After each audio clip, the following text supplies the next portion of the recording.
मैं ये नहीं कह रहा कि आप जो है वो इस कोर्स लेके आप 100% क्लियर कर लोगे. It is prelims is all about probability. It is all about कि आप कैसे जो है वो अपने पास होने की प्रोबेबिलिटी बढ़ा सकते हो, either by increasing the number of questions you solve और by focusing on the hidden aspects की. अलग अलग जो चीजें लोग नहीं करके जाते हैं वो आप करके गए, आपने 2-4 क्वेश्चन ज्यादा सही कर दिए उनसे उन टॉपिक्स पे. बट द पॉइंट इज कि जो अभी का पेपर आता है उसमें you will have to take a risk, because अभी जैसे 2023 का आया था, उसमें जो इस टाइप के क्वेश्चन है, only one only two, about 40+ question जो है वो इसी टाइप के थे. उसमें आप जो है वो आपको रिस्क लेना पड़ेगा, because 85 to 90 cut off number तो आपको मिनिमम लेके आने ही है. और श्योर शॉट जो है वो आपको 35-40 ही पता होंगे, विच इज लाइक कि 70 to 75 मार्क्स आप जा पाओगे. तो बचे हुए 20-25 मार्क्स आपके कहाँ से आएंगे? वो तभी आ पाएंगे जब आपने थोड़ा कैलकुलेटेड रिस्क लिया हो. और उसके लिए जो है वो टेस्ट पेपर्स की प्रैक्टिस बहुत सही इंपॉर्टेंट होती है, कि आपका कॉन्फिडेंस जनरेट होता है कि if you are solving 90+ questions तो उसमें मेरे 20-30 गलत होंगे, फॉर श्योर गलत होंगे, लेकिन उसके बाद भी जो है वो मेरा नेट जो है वो कट ऑफ से ऊपर बनेगा. तो ये मान के चलो कि ऐसी चीजें हर एक क्वेश्चन में नहीं काम करेंगी. लॉजिक हर जगह काम नहीं करने वाला. आपको मैं पहले भी अपने कोर्स में बोल चुका हूँ, अभी भी बोल रहा हूँ कि जो मैं चीजें बोल रहा हूँ वो 10 में से 7 में लगेंगी, 3 में नहीं लगेंगी. तो मैं पहले से एक्सेप्ट कर रहा हूँ कि आप ऐसे क्वेश्चंस मुझे दिखा सकते हो जिसमें ये चीजें नहीं अप्लाई कर रही हैं, मैं खुद जानता हूँ. बट मेरा आपको हेल्प करने का, मैं आपको हेल्प करना चाहता हूँ कि आपके मार्क्स कैसे बढ़े. कि अगर 2-3 क्वेश्चन सेम टाइप के हैं तो 3 में से 2 तो आप सही कर लो, एक अगर गलत भी हो जाए तो भी आप जो है वो 3 मार्क्स 2 मार्क्स आप ज्यादा लेके आ जाओ. अभी दिक्कत ये हो गई है कि आप ऑप्शन भी एलिमिनेट नहीं कर सकते हो एज सच. मतलब जो स्टेटमेंट जो ऑप्शन दिए गए हैं उससे एलिमिनेशन होगा नहीं. आपको एक अच्छा solid logic back by knowledge होना चाहिए, तभी आप यूज कर पाओगे इसको. Yes, logic backed by knowledge, a mix that makes complete sense, Divyang. Hello, dear students.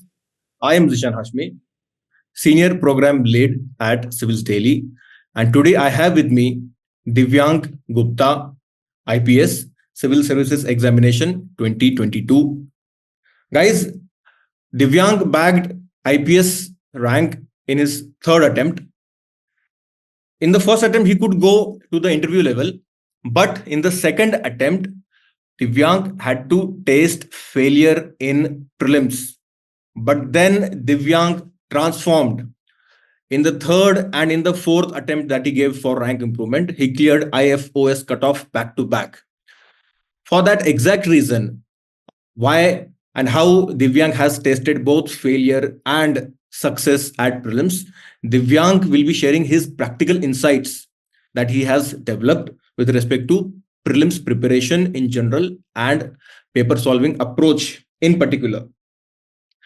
Divyang will be sharing his insights on how do we prepare for the upcoming 2.5 months before the prelims examination, and how Divyang will be helping you in this 2.5 months, especially if you guys have completed 1 or 2 iterations, like you have completed your syllabus and you have revised it 1 time, 2 times, 3 times. You have been giving mocks, but you are not able to cross that threshold of 70 to 80 marks. You are still stuck at that saturation point despite putting all the efforts, or you might have given an attempt earlier but could not clear prelims despite having putting all your efforts. So here Divyang will be giving you his insights as to in addition to the academic efforts that we are expected to put, what are those paper solving approaches that we need to learn. Guys, let me first share the screen with you quickly, and then we can come up with the questions which Divyang has shared with me. Now, in these questions, Divyang has made very beautiful correlation between PYQ asked in 2023 prelims and some practice questions from the Civils Daily tests held so far. So there are 3 PYQs and 3 practice questions, and the emphasis that Divyang will be putting on is how do you tackle difficult questions, or how do you tackle out of the box questions, be it in the real examination hall or be it before the examination when you are giving mock tests. So welcome Divyang. We can start with this question. Over to you. Thank you, sir, for the introduction. And warm wishes to everyone who will be watching this video. So coming on to कि ये course क्यों हम लोग को मुझे बनाना था या क्यों मैं इसका पार्ट बनना चाहता हूँ, बिकॉज मैंने ऑलरेडी जो है वो एक कोर्स बनाया हुआ था which was about how we can increase our marks in prelims by about 20-25 marks by focusing on the logic base. But in this हम जो in this course what we will be doing, कि जो मैंने already course बनाया है, जो मैंने already techniques बनाई हुई है, मैंने बता दी और आप सोच लो कि आप उसको लगा लोगे एक्चुअल एग्जाम में under under immense pressure. I don't think you will be able to do that. For that you need to do practice. तो उसके लिए आपको अलग से जो है वो प्रैक्टिस करनी पड़ेगी. आपको सिमिलर टाइप ऑफ क्वेश्चन जो यूपीएससी माइंडसेट में चाहिए होते हैं, उसके लिए आपको गो थ्रू होना पड़ेगा. तो इस कोर्स में जो what I will be doing और what we will be doing is that कि पीवाईक्यू का एग्जांपल लेके हम लोग कैसे उसको नॉर्मल टेस्ट सीरीज में या फिर सिमिलर टाइप की क्वेश्चंस की प्रैक्टिस और कर सकते हैं, so that when UPSC comes up with 2024 exam we can clear that exam. Again मैं पहले से डिस्क्लेमर देना चाहता हूँ कि जो मैं बोल रहा हूँ वो यूपीएससी 100% फॉलो करे, कोई गारंटी नहीं है. ना कभी पहले थी ना कभी मिलेगी, because UPSC always gives you एक, आपको वहां पे गूगली आपको आने वाली है, आपको पता नहीं होगा कि हो सकता है कि घुमा फिरा के उसने सेम चीजें पूछी हो लेकिन उस समय वो नहीं लगने लग जाए. तो इसलिए जो है वो, मैं ये नहीं कह रहा कि आप जो है वो इस कोर्स लेके आप 100% क्लियर कर लोगे. It is prelims is all about probability. It is all about कि आप कैसे जो है वो अपने पास होने की प्रोबेबिलिटी बढ़ा सकते हो, either by increasing the number of questions you solve और by focusing on the hidden aspects की. अलग अलग जो चीजें लोग नहीं करके जाते हैं वो आप करके गए, आपने 2-4 क्वेश्चन ज्यादा सही कर दिए उनसे उन टॉपिक्स पे. तो इन दिस जो ये कोर्स होगा उसमें हम लोग बेसिकली उसकी बात करेंगे. तो I just want to give you a glimpse of that by the PDF जो मैं अभी आपको साथ शेयर करूंगा. तो लेट्स गो अहेड. तो ये क्वेश्चन है 2023 का. इसमें question, if we read the question, तो इट सेज कि पहली स्टेटमेंट है, the government of India provides MSP for niger seeds. Second is Niger is cultivated as a kharif crop. Third is some tribal people in India use Niger seed oil for cooking. So first again एक और disclaimer मैं देना चाहूंगा कि questions में logic तभी लगेगा जब आपके पास लॉजिक लगाने के लिए कुछ एक नॉलेज बेस होगा. तो मैं पहले से ही बोलता हूँ, जो आप अभी तक पढ़ रहे थे, जितना आपकी कोचिंग में पढ़ाया या आपने खुद से सेल्फ स्टडी की है, उसको आपको पहले 2-3 आइटरेशन करने पड़ेंगे. आपको करंट अफेयर्स जो है वो 1-2 आइटरेशन करने पड़ेंगे. Then you will get a hang of what is going around. ऐसे आप फर्स्ट अटेम्प्टर हो एंड देन ये सोच के चले जाओ कि ये कोर्स या कोई और कोर्स कर लोगे उससे हो जाएगा, तो नहीं होने वाला. तो आप तभी ये फॉलो करना जब आपने 2-3 आइटरेशन किए होंगे मिनिमम. तो हैविंग तो now we should look at the question. तो पहला हम लोग ने पढ़ा, तो इट इज अबाउट कि niger seed is a part of MSP और नॉट. तो जिसने थोड़ी सी भी पढ़ी हुई है, थोड़ा सा भी पढ़ा हुआ है, उसको पता होगा कि एमएसपी में 23 क्रॉप्स आती हैं और उसमें niger is one of that. तो पहला स्टेटमेंट तो उस लॉजिक से सही हो जाएगा. सेकंड इज कि niger is cultivated as a kharif. I don't know, पता नहीं था. थर्ड इज कि some tribal people in India use niger seed oil for cooking. So this is a general statement जो सही की जा सकती है, कि इसको गलत करना बहुत मुश्किल है. तो फर्स्ट और थर्ड तो सही लग रहा है, थर्ड सेकंड का नहीं पता. बट नाइजर इज लाइक कि इट इज नाइजर होता है तिल, और तिल के लड्डू जो है वो वी सी की 14 जैन जब मकर संक्रांति होती है उस समय सबके घर में जो है वो तिल के लड्डू बनते हैं, स्पेशली नॉर्थ इंडिया. मेरे यहाँ तो बनते ही हैं. तो उस समय जो है वो तिल आते हैं, बिकॉज तभी जो है वो हम लोग तिल को धोते हैं देन उसके लड्डू बनाए जाते हैं. तो इट शोज कि और वो टाइम जो है वो राबी का चल रहा होता है. इसका मतलब है कि कल्टीवेशन उसका पहले हुआ होगा, विच मीन्स खारिफ का. तो उस लॉजिक, वो ये लॉजिक मैंने वहां पे लगाया एंड देन ऐसा मुझे लगा, I was not sure again, मुझे लगा कि ये सही होना चाहिए. And then I take all C part कि तीनों सही है और वो सही हो गया. अब मैं आपको नेक्स्ट क्वेश्चन दिखाता हूँ कि प्रैक्टिस क्वेश्चन कैसे हम लोग आपको बताएंगे, इसी टाइप के कैसे क्वेश्चंस प्रैक्टिस करवाएंगे. Very briefly, before we jump to the practice question, now, I Yes. found your reasoning very meticulous, Divyang. See, the way you said statement 1, you knew for sure. ठीक है, knowledge wise पता था, pre existing knowledge था.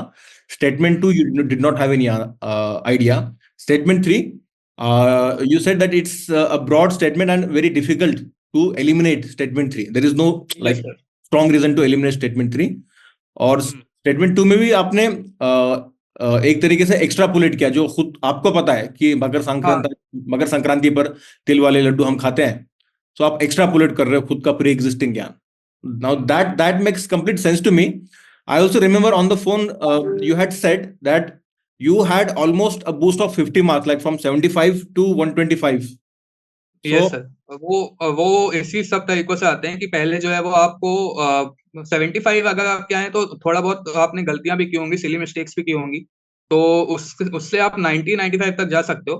But if you have to score like 120 plus, तो आपको जो है ना वो नॉलेज बेस तो अच्छा करना ही पड़ेगा, प्लस आपको लॉजिक लगाना आना चाहिए. आपने जो है वो पहले से ही इतने टेस्ट पेपर्स की प्रैक्टिस की हो कि आपको जो है वो वहाँ पे एग्जाम प्रेशर में वो आपको आपके लिए एक नया कुछ ना दिखे आपको एलिमेंट. वहाँ पे दिखेगा ऑल दो फिर भी, लेकिन बाकियों के कंपैरिजन में आप मच मोर प्रिपेयर्ड होगे, इसलिए जो है वो आप उतने मार्क्स लेके आ पाओगे. तो yes, ये लॉजिक तभी डेवलप होगा जब बहुत ज्यादा एमसीक्यू सॉल्व किए हुए हैं और यूपीएससी के पीवाईक्यू सॉल्व किए हुए हैं. yes. तो Mhm. तभी होता है sir.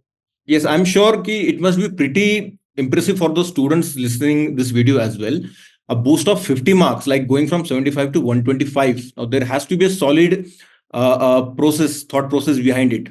Academic plus logical approach, as you have mentioned. Now let's see the counter example that you have mentioned. ये तो prelims 2023 वाला आपने example बताया. ये वाला जो सिविल्स दिल्ली के टेस्ट से हमने एक कोरिलेशन बनाया है. What would you say about this? तो ये भी मुझे उसी टाइप का लगा था कि 2023 एग्जाम से इंस्पायर्ड था. अच्छी बात है कि ये उसी टाइप का ही है. इसमें जैसे लॉजिक ऐसे लगा जा सकता है कि पहला वाला तो सीधे सीधे उसी टाइप की स्टेटमेंट है कि सनफ्लावर जो है वो एमएसपी में होता है कि नहीं होता है. तो again it is a game of logic कि आपको it is a game of knowledge. तो आपको अगर एमएसपी में वो पता होनी चाहिए कि वो तेईस करोड़ क्या है, जैसे मैंने मुझे उस समय पता थी, मैंने लगा लिया था. तो वैसे ही जो है वो ये चीज मुझे पता है. ऐसे ही थर्ड स्टेटमेंट भी वही है कि सम ट्राइबल पीपल, तो बहुत ही जनरल स्टेटमेंट है, तो ये सही होगी. बट सेकंड स्टेटमेंट को अगर हम लोग देखेंगे तो it is sunflower is cultivated as a kharif crop. अब इसमें मैंने क्या लॉजिक लगाया कि मैं जो लॉजिक लगाता या मैंने जो जब ये क्वेश्चन देखा तब मैंने ये सोचा कि सनफ्लावर या मस्टर्ड जो अ, होते हैं, जो फ्लावर वाली चीजें होती हैं, वो मोस्टली उनको इतना पानी की नीड होती नहीं है, उनको कम पानी की नीड होती है. तो they can be cultivated in less water as well. Like rabi के सीजन में भी जो है वो उसको कल्टिवेट किया जा सकता है. मस्टर्ड बल्कि राबी में ही होती है. तो उसी टाइप का मुझे इससे भी फील आई थी. तो मुझे लगा कि ये खारिफ नहीं होना चाहिए. तो फिर मुझे फर्स्ट एंड थर्ड ही जो है वो सही लग रहा था. तो ओनली टू जो है वो मैं इस पे टिक करता, और मैंने जब सॉल्यूशन देखा तो वही था. तो ये अच्छा है कि आपने जो है वो उसी टाइप का क्वेश्चन जो है वो बनाया हुआ है कि थोड़ा जो है वो बंदे को समझ में आए कि लॉजिक, अलग अलग टाइप के लॉजिक कैसे अप्लाई किए जा सकते हैं सेम टाइप के क्वेश्चंस में. Okay. Again, makes complete sense to me, but here is a counterpoint. Isn't there an element of risk involved? बोल तो इस क्वेश्चन में भी, और पिछला वाला जो पीवाईक्यू हमने देखा 23 वाला, पक्के तौर पर तो आंसर पता नहीं है, चाहे वो ये क्वेश्चन हो या ये वाला नाइगर वाला क्वेश्चन हो. So there is there is always this chance of marking a wrong answer. So what's your input? बिल्कुल बिल्कुल सर, बिल्कुल 100% वहाँ पे ऐसा ये रिस्क इन्वॉल्व है. लेकिन बट द पॉइंट इज कि जो अभी का पेपर आता है उसमें you will have to take a risk, because अभी जैसे 2023 का आया था, उसमें जो इस टाइप के क्वेश्चंस हैं, only one only two, about 40 plus questions जो हैं वो इसी टाइप के थे. उसमें आप जो है वो आपको रिस्क लेना पड़ेगा, because 85 to 90 cut off number तो आपको मिनिमम लेके आने ही है. और श्योर शॉट जो है वो आपको 35-40 ही पता होंगे, which is like 70 Yeah. To 75 marks आप जा पाओगे. तो Yeah. बचे हुए 20-25 मार्क्स आपके कहाँ से आएंगे? वो तभी आ पाएंगे जब आपने थोड़ा कैलकुलेटेड रिस्क लिया हो. और उसके लिए जो है वो टेस्ट पेपर्स की प्रैक्टिस बहुत सही इंपॉर्टेंट होती है कि आपका कॉन्फिडेंस जनरेट होता है कि if you are solving 90 plus questions, तो उसमें मेरे 20-30 गलत होंगे, फॉर श्योर गलत होंगे, लेकिन उसके बाद भी जो है वो मेरा नेट जो है वो कट ऑफ से ऊपर बनेगा. तो यू गेट अ सेंस कि अच्छा ठीक है, जो है वो मैं सही रास्ते पे हूँ. तो ये मान के चलो कि ऐसी चीजें हर एक क्वेश्चन में नहीं काम करेंगी, लॉजिक हर जगह काम नहीं करने वाला. आपको मैं पहले भी अपने कोर्स में बोल चुका हूँ, अभी भी बोल रहा हूँ कि जो मैं चीजें बोल रहा हूँ वो 10 में से 7 में लगेंगी, 3 में नहीं लगेंगी. तो मैं पहले पहले से एक्सेप्ट कर रहा हूँ कि आप ऐसे क्वेश्चंस मुझे दिखा सकते हो जिसमें ये चीजें नहीं अप्लाई कर रही हैं, मैं खुद जानता हूँ. बट मेरा आपको हेल्प करने का, मैं आपको हेल्प करना चाहता हूँ कि आपके मार्क्स कैसे बढ़े, कि अगर 2-3 क्वेश्चन सेम टाइप के हैं तो 3 में से 2 तो आप सही कर लो, एक अगर गलत भी हो जाए तो भी आप जो है वो 3 मार्क्स 2 मार्क्स आप ज्यादा लेके आ जाओ. तो ऐसा मेरा लॉजिक ये है कि आप जो है आपके जो है वो मार्क्स आने चाहिए. तो रिस्क तो लेना पड़ेगा, बिना रिस्क के इतना सेफ गेम आज के टाइम पे थोड़ा मुश्किल हो गया है मुझे लगता है. तो मैंने जैसे इस अटेम्प्ट में भी, जब 2022 में जब मेरे 110 आए थे, तब मैंने 100 अटेम्प्ट किए थे, सब अटेम्प्ट किए थे मैंने। हम्म और जब 2023 में जब मेरे 125 आए हैं, तब मैंने 94 अटेम्प्ट किए थे। तो that's a इतना तो मैं अटेम्प्ट करता huge ही था, huge because attempt given the difficulty level of the paper. तो हाँ, इस बार काफी टफ था। इस बार का तो पेपर 2023 वॉज टफ, तो उसमें तो obviously we have to be cautious, तो इसीलिए मैंने 94 किए थे। Yeah, I completely get your point. So inculcating confidence and risk taking appetite and not playing very safe are the keywords you are emphasizing to get that boost. You should play safe, but risk should also be taken once. Confidence होना चाहिए, confidence आएगा जब आपने immense practice की होगी। Hmm. Like मैं पहले भी ये बोलता था कि अगर आपका पहला प्रीलिम्स है, सेकंड प्रीलिम्स है, and you have failed prelims, then give around 9,000 10,000 question, solve around 9,000 10,000 question, which is 98 to 100 test आपको सॉल्व करने चाहिए। उससे आपका कॉन्फिडेंस लेवल और नॉलेज बेस बहुत ज्यादा बढ़ेगा। तब जाके आप ऐसे क्वेश्चन जो है ना वो सही कर पाओगे, तब आपका लॉजिक बेस डेवलप होगा। बाकी Make here I am already feeding you such logic या कॉमन सेंस वाली चीजें मैं आपको ऑलरेडी फीड कर रहा हूँ कोर्स में, तो वो Mhm. अलग आपके लिए प्लस पॉइंट है, बट खुद से भी you should do it. Yes, sure, makes complete sense to me. Let's take a few more examples. The other question we are taking is from prelims 2023. पहले इस क्वेश्चन पर बात करते हैं. Yes, दिव्यांग. Yes sir. सो ये क्वेश्चन होमगार्ड्स पे है। तो होमगार्ड्स पे कोई पढ़ के नहीं जाता है, किसी को ऐसा कोई मैगजीन में होमगार्ड्स का मेंशन नहीं था उस साल। तो फिर भी जो है वो मैंने ये क्वेश्चन सही किया था। कैसे सही किया था वो मैं बताता हूँ। तो if you read the statement, तो home guards are raised under the home guards act and rules of central government. Second is the role of the home guard is to serve as an auxiliary force to the police in maintenance of internal security. तो ये second statement बहुत ही general statement है। Internal security is a wide term, उसमें बहुत सी agencies involve होती हैं, तो second is correct. Third, if we look at it, तो to prevent the infiltration on the international border coastal areas, the border wing home guards battalions have been raised in some states. तो ये भी statement सही लग रहा है कि coastal state में जो है वो कुछ स्टेट्स में रेस की गई होंगी। बट फर्स्ट पे इसीलिए डाउट आता है बिकॉज थर्ड वाला बोला है कि सम स्टेट्स में जो है वो विंग्स रेस की गई हैं। तो if it was under the central government, तो फिर जो है वो सब में ऑलमोस्ट होना चाहिए था, सिर्फ कोस्टल या इंटरनेशनल बॉर्डर वाले में नहीं होना चाहिए था। तो ये लॉजिक, इस पे मुझे थोड़ा डाउट आया कि रूल्स ऑफ सेंट्रल गवर्नमेंट नहीं, स्टेट गवर्नमेंट होना चाहिए। तो मैंने पहली स्टेटमेंट जो है वो हटा दी। सेकंड और थर्ड थोड़ी जनरल टाइप की लग रही थी, तो वो मुझे सही लगी। एंड देन मैंने जो है वो इसका ओनली 2 टिक किया एंड इट वाज राइट। तो इसमें जो टेक है वो ये है कि पहली बात तो आपको स्टेटमेंट से ही जो है वो चेक करना चाहिए कि एक एक स्टेटमेंट दूसरे को कॉन्ट्राडिक्ट कर रही है कि नहीं। दूसरी बात ये कि UPSC has a habit of changing terms, की सेंट्रल को स्टेट कर दिया, नाम जो है वो चेंज कर दिए एक दूसरे के, तो ऐसी चीजें यूपीएससी बहुत करती है। तो आपको पीवाईक्यूज देख के उसका पता चलेगा। Okay, so the two things that you have emphasized here are compatibility. In this case, you said statement 1 हाँ and statement 3 are not compatible. Also, हाँ हाँ UPSC has this knack of swapping given keywords. That's what hmm. another what UPSC has tried in this question as well. Okay, makes yes sir. complete sense. Otherwise, this was a complete bouncer for students जिन्होंने 23 में exam दिया है. मेरी कई student से बात हुई है.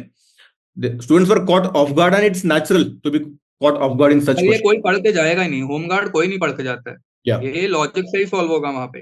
और अभी इसमें अभी दिक्कत ये हो गई है कि आप ऑप्शन भी एलिमिनेट नहीं कर सकते हो एज सच, मतलब जो स्टेटमेंट जो ऑप्शन दिए गए हैं उससे एलिमिनेशन होगा नहीं।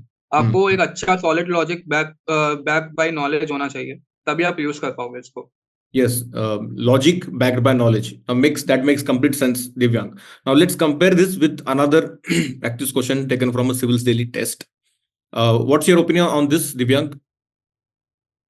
सर मुझे ये वाला क्वेश्चन जो आपने बनाया था, जो यूपीएससी वाला है, वो सिमिलर थोड़ा सा लगा, बिकॉज इसमें दो चीजों की बात की गई है, price ceiling and price floor. तो अगर हम लोग पहले फर्स्ट स्टेटमेंट पढ़ते हैं, तो दैट इज की price ceilings are generally imposed on necessary items like wheat, rice, kerosene and sugar, which make sense because ceiling जो है वो प्राइस की ऑब्वियसली जो नेसेसरी आइटम है उनकी उनको इंश्योर किया जाता है कि people Yeah. Can afford it at a low cost. तो वो तो जनरल स्टेटमेंट है, सही है। Both are fixed above the market determined price. दोनों को मार्केट के फ्लोर वाले को मार्केट के ऊपर रखने का मतलब नहीं है, वो तो नीचे ही होगा। थर्ड स्टेटमेंट इज कि price floor are government imposed limits on how a price can be set for certain goods और सर्विसेज। तो जैसे यूपीएससी में होता है या और भी जगह पे होता है कि चीजों को स्वैप किया जाता है। इसमें जैसे जो है वो मैंने जब पढ़ा तो मुझे तुरंत हिट हुआ कि प्राइस फ्लोर और प्राइस सीलिंग को जो है वो स्वैप किया गया है। बिकॉज अगर हम लोग थर्ड की जगह फ्लोर की जगह सीलिंग लिखेंगे, दैट मेक सेंस कि वो हाई प्राइस जो है वो सीलिंग पे ही होगा, फ्लोर पे तो सबसे लोएस्ट वाला प्राइस होता है कि इससे नीचे नहीं जानी चाहिए। तो वो मुझे एक कोरिलेशन दिखा था कि उसी टाइप का जो है वो उसी कॉन्सेप्ट से ये क्वेश्चन बनाया गया है। ओके ओके, सो आप वर्ड स्वैप की बात कर रहे हो, मतलब यहाँ पर स्टेटमेंट 3 में प्राइस फ्लोर के बजाय प्राइस सीलिंग हाँ। होता तो स्टेटमेंट 3 सही हो जाता, लेकिन हम्म। स्वैप से थर्ड स्टेटमेंट गलत हो गया। यहाँ पर ऑप्शन बी और ऑप्शन डी एलिमिनेट हो जाता है। ऑप्शन ए और सी के बीच में हमको चूज करना है, and as you said earlier statement 1 makes more sense compare to हाँ, स्टेटमेंट। ठीक है, knowledge wise. Because it is a general statement तो वो तो सही होगी। तो आप थर्ड वाली हटाओगे तो you are left with A and C, तो answer will be A. Okay, fine, clear, very clear on this. Let's take one more and a last PYQ for today's session. Again, this is from prelims 2023. What are your inputs on this, Divyank? This is from 2022 sir.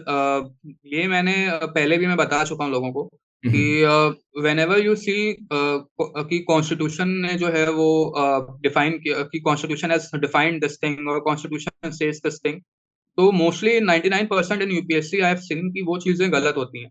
और ये बहुत important चीज है याद रखने के लिए, because this can save like 1 or 2 questions of yours. ये हर साल होता है ऑलमोस्ट। तो Mhm. जैसे इसमें अगर आप पढ़ोगे तो जो थर्ड स्टेटमेंट है, ये बस मैं आपको आइडिया देने के लिए बता रहा हूँ कि कैसे यूपीएससी गलत करती है। Mhm. थर्ड स्टेटमेंट सेज कि the constitution of India defines civil contempt and criminal contempt. Mhm. तो दिस इज ये चीज जो है वो गलत है, और इसका लॉजिक भी यही है कि कॉन्स्टिट्यूशन जो है ना बहुत ही फ्लेक्सिबल डॉक्यूमेंट बनाया गया था कि उसमें अगर let's say if you have to broaden the definition of any particular thing या कुछ ऐसा करना है, तो वो पार्लियामेंट को पावर दी कि नॉर्मल ऑर्डिनरी लॉ बना के तुम उसको चेंज कर दो। Mhm. कॉन्स्टिट्यूएंट असेंबली जो है वो एक एक चीज में नहीं घुसी थी। तो ये चीज बहुत इंपॉर्टेंट है याद रखने के लिए।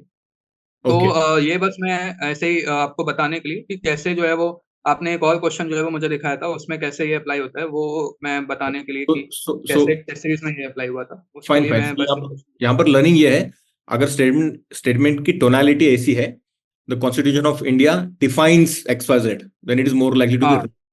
राइट। हाँ, तो in this case as well state. जहाँ पे भी कॉन्स्टिट्यूशन का टर्म आ जाए you should be cautious, because वो एक वो वहां पे मोस्टली 99% नहीं होता है वो। मैं ये नहीं बोल रहा हूँ कि हर केस में होगा, but in majority cases it won't be. तो आपको कॉशियस होना पड़ेगा, स्पेशली जब डिफाइन वाला आ जाए, then you must make it wrong if you are not fully aware. Okay, लेकिन इसका भी अगर एग्जांपल है तो अगर if you eliminate statement 3 we are left with 2 options, option A and option B, हाँ, जिसमें स्टेटमेंट 1 एंड स्टेटमेंट 2 कॉमन है, एंड स्टेटमेंट 4 में हमको चूज फोर करना। Make sense. Four make sense, parliament is vested with the power to make laws on, उसका एक अलग सा जो अलग ही जो है वो एक एक्ट है 1971 का, कॉन्टेम्प्ट ऑफ कोर्ट का।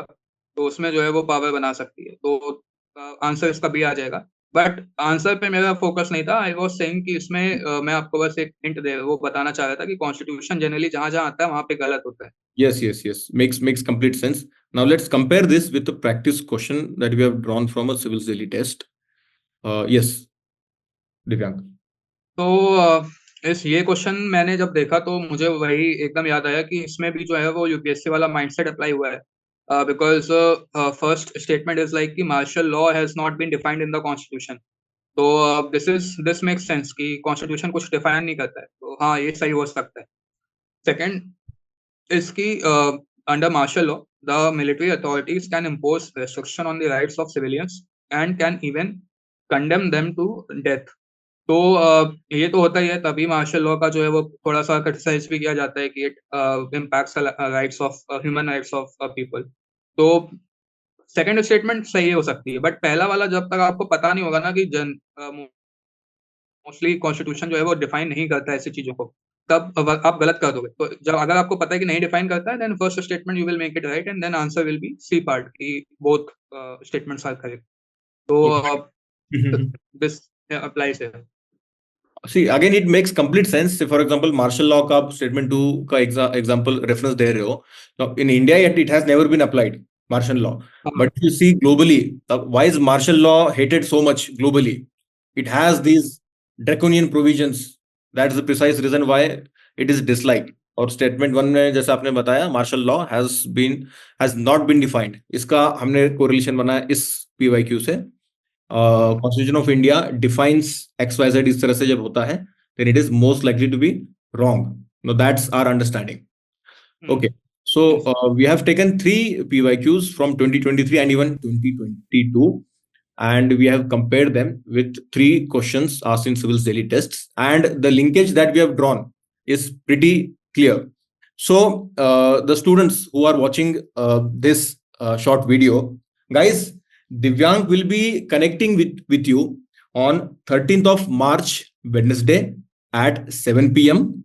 in the webinar, where he'll be sharing these very insights in a more detailed manner, and he'll be sharing his insights as to how do we spend our next 2.5 months, how do we prepare not just academically but also approach wise, paper solving approach wise, and how do we develop that risk appetite to take calculated risks in the examination hall, and how we prepare those risk taking appetite, or how do we develop it before the exam through various means, by giving tests or by doing many various PYQs and so on.